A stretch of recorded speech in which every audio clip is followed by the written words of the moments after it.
This was the allotment for the tribe of Manasseh as Joseph's firstborn. Gilead and Bashan came to Machir, the firstborn of Manasseh, and the father of Gilead, who was a man of war. So the allotment was for the rest of Manasseh's descendants by their clans, for the sons of Abiezer, Helek, Azriel, Shechem, Hepher, and Shemida. These are the male descendants of Manasseh, son of Joseph, by their clans. Now Zelophehad, son of Hepher, son of Gilead, son of Machir, son of Manasseh, had no sons, only daughters. These are the names of his daughters: Mahlah, Noah, Hoglah, Milcah, and Tirzah. They came before Eleazar the priest, Joshua son of Nun, and the leaders, saying, "The Lord commanded Moses to give us an inheritance among our male relatives." So they gave them an inheritance among their father's brothers, in keeping with the Lord's instruction. As a result, 10 tracts fell to Manasseh, besides the land of Gilead and Bashan, which are beyond the Jordan, because Manasseh's daughters received an inheritance among his sons. The land of Gilead belonged to the rest of Manasseh's sons. The border of Manasseh went from Asher to Michmethath near Shechem. It went southward toward the inhabitants of En-Tappuah.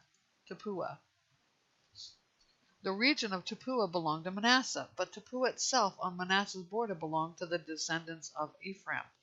From there the border descended from the brook of Cana. South of the brook, cities belonged to Ephraim among Manasseh's cities. Manasseh's border was on the north side of the brook and ended at the Mediterranean Sea. Ephraim's territory was to the south, and Manasseh to the north, with the sea as its border. They reached Asher on the north and Issachar on the east.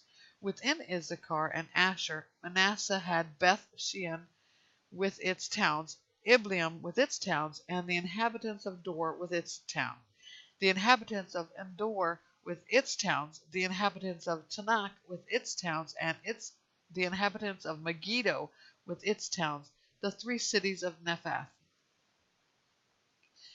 The descendants of Manasseh could not possess these cities, because the Canaanites were determined to stay in this land. However, when the Israelites grew stronger, they imposed forced labor on the Canaanites, but did not drive them out completely. Joseph's descendants said to Joshua, "Why did you give us only one tribal allotment as an inheritance? We have many people, because the Lord has been blessing us greatly." "If you have so many people," Joshua replied to them, "go to the forest and clear an area for yourselves there in the land of the Perizzites and the Rephaim, because Ephraim's hill country is too small for you." But the descendants of Joseph said, "The hill country is not enough for us, and all the Canaanites who inhabit the valley area have iron chariots, both of Bethshean with its towns and in Jezreel valley." So Joshua replied to Joseph's family, that is, Ephraim and Manasseh, "You have many people and great strength. You will not have just one allotment, but the hill country will be yours also. It is a forest. Clear it, and its outlying areas will be yours. You can also drive out the Canaanites, even though they have iron chariots and are strong."